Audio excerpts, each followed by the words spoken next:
the Premier League was formed, a breakaway from the old First Division. It's proved to be a colossal success and helped England and Wales attract some of the game's finest talents to its shores. Here then, to celebrate its 30th birthday, is a rundown of the 10 best Premier League players of all time. We would like to point out that we have mainly considered players who are no longer active. That of course doesn't mean that we don't rate the current crop, it's just that they're still writing their stories. Before we get started though, make sure you're subscribed to the channel and click the bell icon so you never miss an upload. With that out the way, let's get started. Number 10. Dennis Bergkamp. Despite ranking in the top 3 of the Ballon d'Or in both 1992 and 93, Bergkamp arrived in England under a cloud of doubt. A product of Ajax's prolific academy, the Dutchman had endured a difficult spell in Italy with Inter. So many scoffed at the £7.5 million that Arsenal shelled out for a man who has a terrible fear of flying. A goalless start to his time in North London only helped fuel the belief that this was wasted money. However, 2 superb goals against Southampton at Highbury in game number 7 kick-started a success-laden 11-year spell that would see the style of the Premier League undergo enormous renovation. Bergkamp's mastery, along with Eric Cantona and Gianfranco Zola, showed the country that kick and run wasn't a particularly attractive way of playing football. He changed Arsenal's fortunes for the better too, playing a talismanic role in Arsene Wenger's first double-winning side in 97-98 and healthily contributing to a copy in 2001-02 and the invincible season of 2 years later. Bergkamp may be someone who is scarcely included in Premier League best 11s, but never underestimate his impact on the league. He also has a strong case for the league's best ever goal, having turned Newcastle's Nikos Dabizas inside out in March 2002. Did he mean it? Of course, who else would even attempt it? Number 9. Frank Lampard. Around the time that Lampard was breaking into the West Ham team in the mid to late 1990s, his uncle and then Hammers manager Harry Redknapp took great issue with one fan who didn't think that the midfielder had what it takes to succeed and was only in the team due to the family connection. 177 Premier League goals and 3 titles later, Redknapp was proved right in his defence. Every title and all but 30 goals of course came at Chelsea, having moved all the way across the capital in 2001. He had to work hard to gain a reputation alongside players such as Marcel Desailly, an emerging John Terry, Jimmy Floyd Hasselbank, Zola, and later one Sebastian Veron, Hernan Crespo and Claude Makelele, but this proved no obstacle to him. Lampard ended up being the man who Jose Mourinho built his all-star team around during his first spell at Stamford Bridge as Roman Abramovich turned the Premier League blue. An all-action midfielder, he was comfortable playing a box-to-box combative role as a number 10 or even as a second striker. He was reliable too. In his first 6 seasons for Chelsea, he missed just 5 league games. A 20-goal season was reached too in 2009-10. He's just one of only 2 central midfielders to hit that figure so far in Premier League history. Number 8. Patrick Vieira. From one all-star midfielder to another, Vieira was the start of Arsenal's French Revolution. Joining months before Wenger on his recommendation in the summer of 1996 from Milan, the tall and softly spoken 20-year-old blossomed to become an ever-present part of the Gunners' midfield and the club's captain over the following 9 years. He too made a long-lasting mark on the Premier League, albeit with less grace than Bergkamp managed. His ferocious battles with his opposite number in games against Manchester United, Roy Keane, are still talked about today. He picked up a number of red cards too. But make no mistake about it, Vieira could play, and solely calling him a powerhouse would be doing him a great disservice. He could win back and move the ball onto a teammate in a matter of moments, and if either Emmanuel Petit or later Gilberto were holding station deeper in the midfield, he'd use his long stride to venture forwards at speed. Occasionally, a shot flew into the top corner, and he had an unusual talent for dribbling past goalkeepers. It was with this move that he rounded off the club's unbeaten season in 2003-04 before receiving the trophy. A year later, he said his goodbye to the club with the winning penalty in the FA Cup final against United. Keane watched on, bemused. At number 7, we have Ashley Cole. Although a divisive figure, there can be no doubting Cole's quality, credentials, or place on this list. At the start of his career, the 19-year-old left-back had the huge task of succeeding Nigel Winterburn in Arsenal's back four.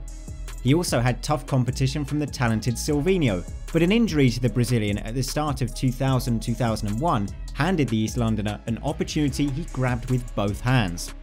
Soon afterwards, he cemented himself as one of the first names on the team sheet for club and country. A handy attacking threat, Cole was just as capable defensively, as he showed in several of his battles with a young and electric Cristiano Ronaldo. His intelligence also saw him become a second goalkeeper of sorts, seemingly always in the right place to clear a shot off the line. His link-up with Robert Pires and Thierry Henry gave Arsenal something that few other teams in England had at the time: a dangerous left side. The fact he was a product of their academy and a boyhood fan made his 2006 departure to Chelsea after contract disagreements as bitter as a pill comprised of Bitrex and lemons. He went from strength to strength in West London, adding more trophies to a bulging cabinet. No player can match his 7 FA Cup triumphs, and he has a proud collection of a Champions League, League Cup, and 3 Premier Leagues on top of that. 15 goals, 31 assists, and 148 clean sheets in the league is an impressive return from 385 appearances.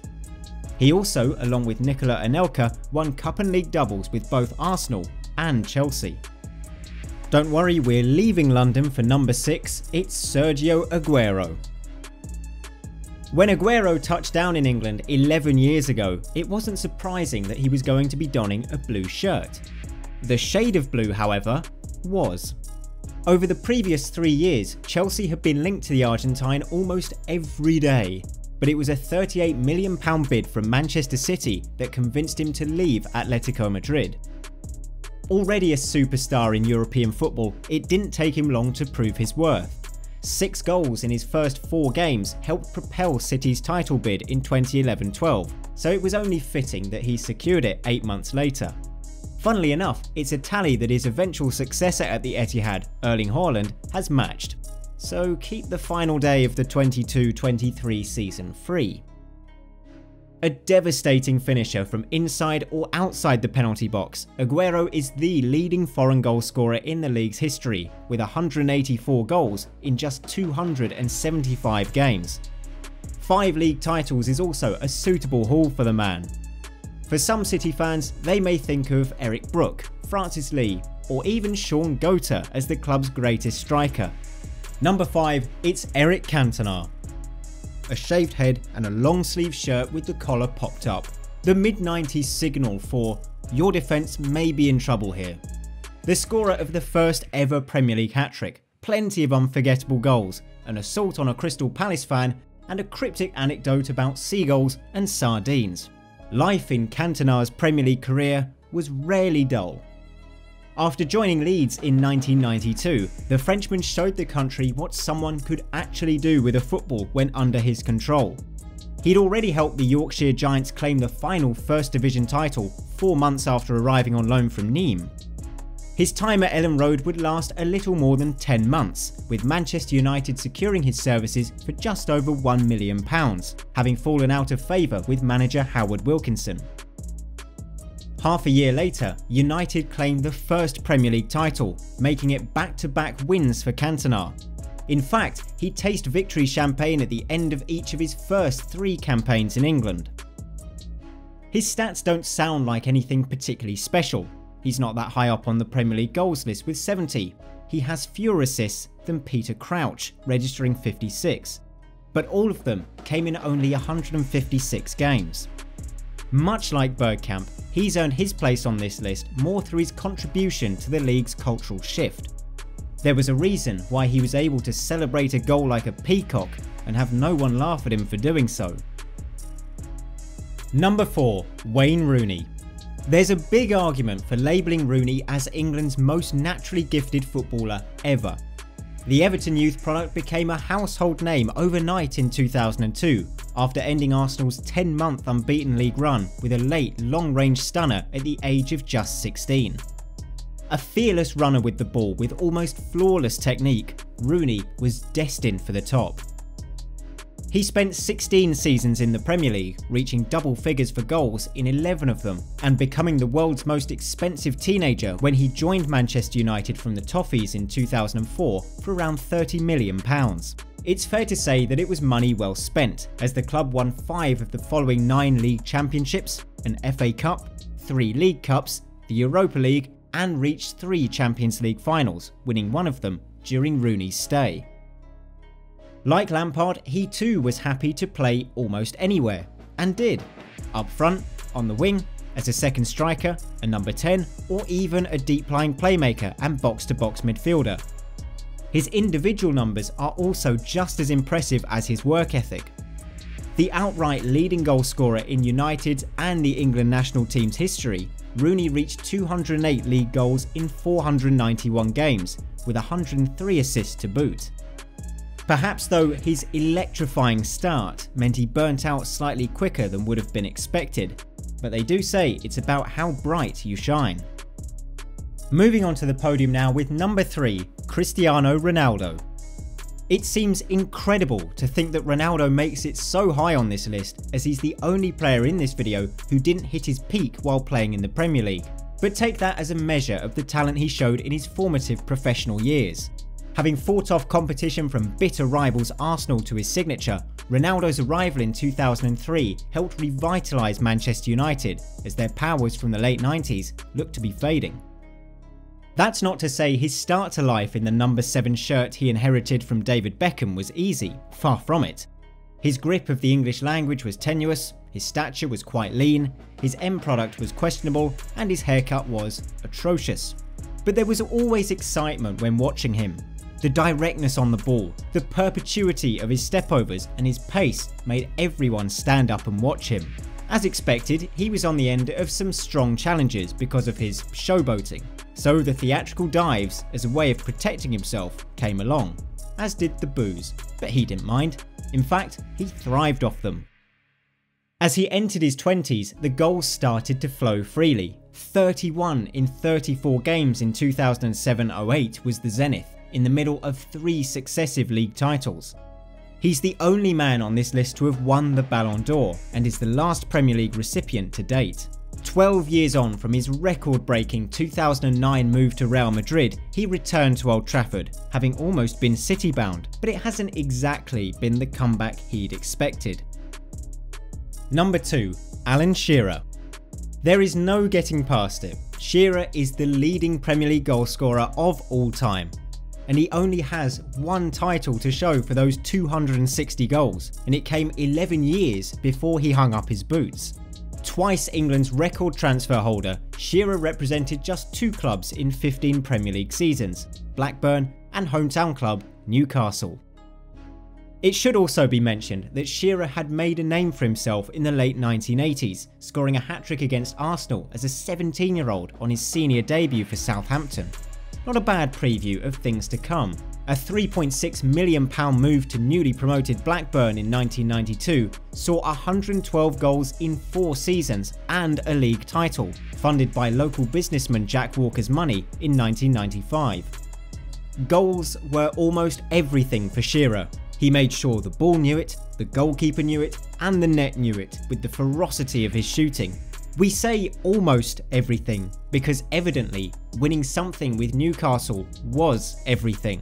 After a dazzling Euro 96, he joined Kevin Keegan's side for £15 million. The trophies remained, however, a dream. 2 successive FA Cup final defeats in 1998 and 1999, and faltering title charges in 96-97 and 2001-02 were as close as the Magpies came to silverware. The fans didn't mind too much though, they still had Alan Shearer, one of their own. He did at least pick up a plethora of individual accolades in recognition of his efforts.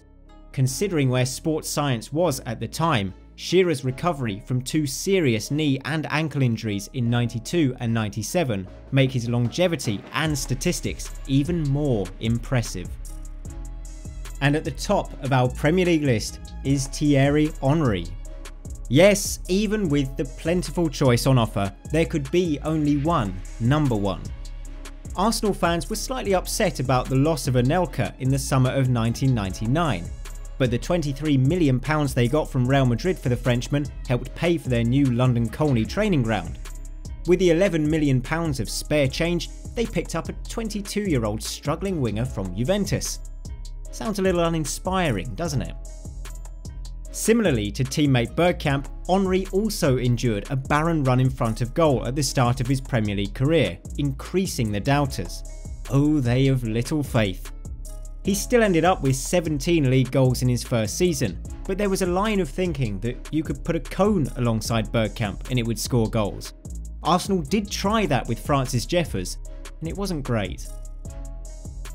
Henry reached 17 goals again in 2000-2001, but he was to establish himself as one of the world's best. The evidence was seen in the next 5 seasons, with 130 goals and 53 assists in 171 games. That included a record-breaking 20 assists in 2002-03, a number only matched by Kevin De Bruyne. There is no doubting it, that form merited a Ballon d'Or or a FIFA World Player of the Year award, but he had to settle for 2 podium finishes in both. There should probably have been more team honours too.